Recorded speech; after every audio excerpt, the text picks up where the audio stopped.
from Melbourne this morning. Minister, good morning to you. We're hearing rumblings that coalition MPs are suggesting Australia should do the same. I mean, is that a chance?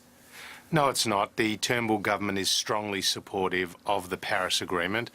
We have set ourselves a target of reducing our emissions by 26 to 28% by 2030 on 2005 levels. We think that is achievable and a reasonable and responsible target. In fact, Tom, we've got a great story to tell. We've seen a record investment in renewables, a five-fold increase in 2016 compared to 2015. So we are reducing emissions while trying to keep a lid on electricity prices and stabilising the system. Well, you're trying to talk up how on top of this situation Australia is. Why aren't we then teeing off at the United States for pulling out of the Paris Agreement?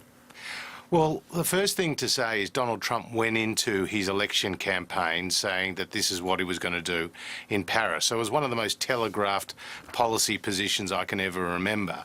As for Australia, we've expressed our disappointment. We would have preferred the United States to remain at the table.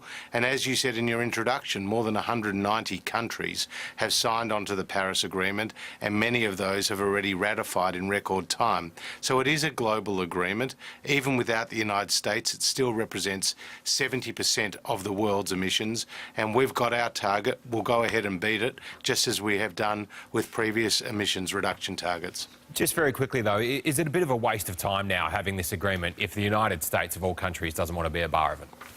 I don't think so. I mean, key players in the energy space and with major emissions profiles like China and India, Japan, Canada, the European Union, they've all restated their commitment to the Paris Agreement. We recognise that reducing emissions is important, but we want to do so in a responsible way. So that's why we believe that the targets we accepted at Paris can be achieved, and at the same time we will always put a premium on keeping Australians' household electricity bills affordable and avoiding any more blackouts like the one we saw in South Australia.